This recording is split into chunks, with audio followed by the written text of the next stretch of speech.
MRPS పేరుతో చరిత్ర సృష్టించిన మందకృష్ణ మాదిగ వర్గీకరణ ఉద్యమాన్ని ఉవ్వెత్తున లేపి జాతి బిడ్డలకు అన్యాయం జరిగేలా తమంతా పోరాటం చేసిన తీరే నాకు పద్మశ్రీ అవార్డుతో గుర్తింపు వచ్చిందని ఆనందాన్ని వ్యక్తం చేశారు. ఓరుగల్లు గడ్డపై పుట్టిన నేను ప్రపంచం గర్వపడేలా పద్మశ్రీతో తన బాధ్యతలు మరింత పెరిగిందన్నట్టుగా భావిస్తూ నేడు పద్మశ్రీ స్వీకరణ అనంతరం సొంత గడ్డపై కాలు పెట్టారు. అంతటి ఘనకీర్తిని సాధించిన మందకృష్ణ వరంగల్ ప్రజలు ఘనస్వాగతం పలికి సాల్వాతో పూలమాలలు సత్కరించారు. మంది కార్యకర్తలు ఆయా సందర్భంలో యుద్ధ భూమిలో నిలబడి లాఠీ దెబ్బలు తిని తలలు పగలగొట్టుకొని చేతులు ఇరిగి కాళ్ళు ఇరిగి నడుములు ఇరిగి బాధలు పడ్డ కార్యకర్తల శ్రమ వాళ్ళ కమిట్మెంటు గుర్తుకొస్తున్నది.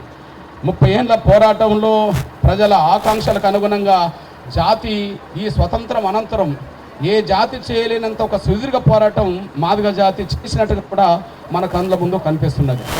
దాంతోపాటు ఏ జాతికి రాని మద్దతు, ఏ కులానికి రానికి మద్దతు సమాజం నుంచి రాజకీయాలకు అతీతంగా, కులాలకు అతీతంగా, మతాలకు అతీతంగా 30 ఏళ్ల పాటు మాదిగ జాతికి అండగా నిలబడ్డది ఈ తెలుగు సమాజం, దక్షిణాది సమాజం అనే విషయం కూడా మీ దృష్టి తీసుకొస్తున్నాను నేను.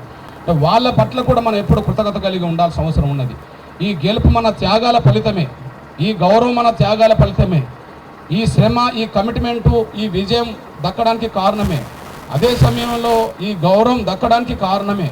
అట్లనే జాతి బిడ్డలుగా మనం ఈ లక్ష్యం నెరవేర్చుకోవడం కోసం కారణమో అట్లనే ఈ జాతి బిడ్డలు చేస్తున్న పోరాటానికి సమాజంలో ఉండబడే అన్ని వర్గాలు అందించిన ఆశీస్సులు, సహకారమే అందుకు కీలకమనేసి కూడా మనం మర్చిపోద్దని సవినన్ను కోరుకుంటూ, ఏది ఏమైనా భవిష్యత్తు కార్యాచరణ మనం రూపొందుకునే సమయం దగ్గరకు వచ్చింది. ఇప్పుడు వర్గీకరణ విషయంలో మనం సాధించి ఫలాలు అనుభవిస్తున్న సమయం, అదే సమయంలో ఇదే సమయంలో గౌరవం దక్కిన సమయం.